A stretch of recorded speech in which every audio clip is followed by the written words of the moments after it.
Meus irmãos, minhas irmãs, louvado seja nosso Senhor Jesus Cristo, para sempre seja louvado.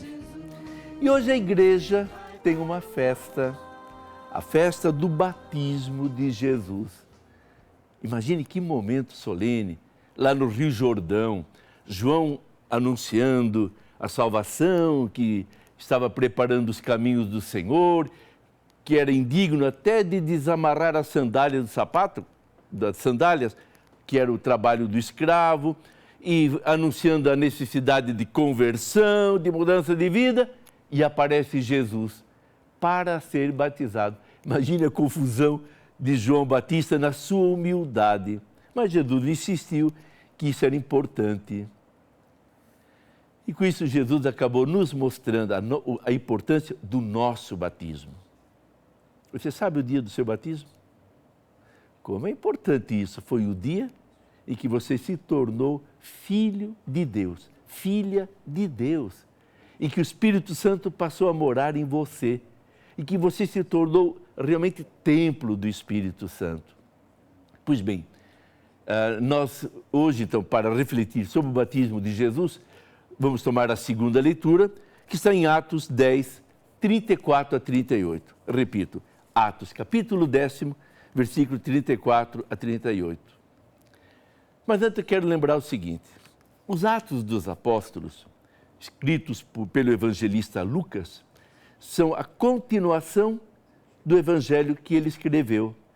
No evangelho termina com a ascensão de Jesus.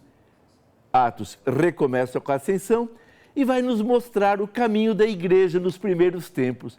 É importantíssimo para nós esse livro, porque através dele nós sabemos como é que foi a pregação de Pedro e de Paulo, que tem um grande destaque nos Atos dos Apóstolos, os milagres, os acontecimentos, as lutas das comunidades.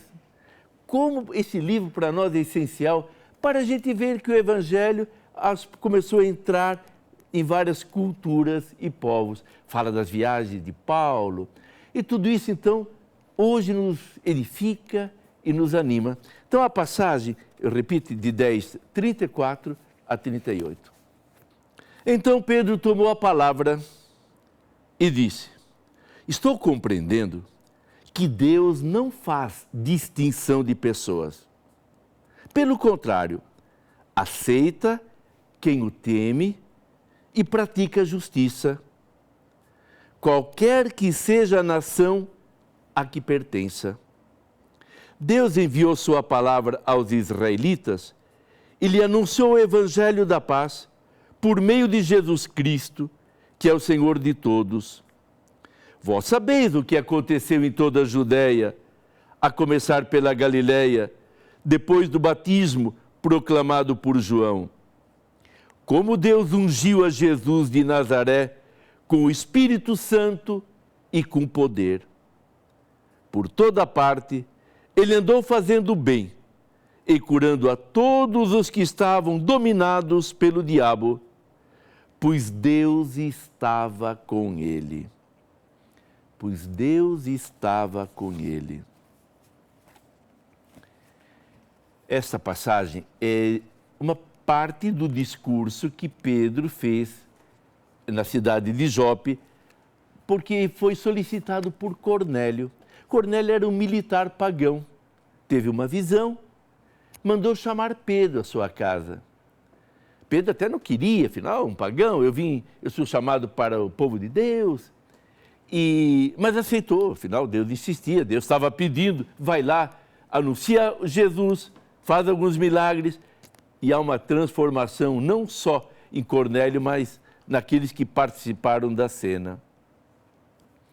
Foi a partir daí que Pedro começou a entender que a sua missão não era para um pequeno grupo, um grupo fechado, mas para todos, que os pagãos também tinham direito de receber o anúncio do Evangelho. Ele foi uma verdadeira conversão para Pedro, apegado às tradições. Não, eu vim para salvar aquele que é do povo de Deus, e Deus mostrou que não. O coração de Deus abarca todo mundo e quer que todo mundo entre nele. Mas vamos continuar a refletir sobre isso.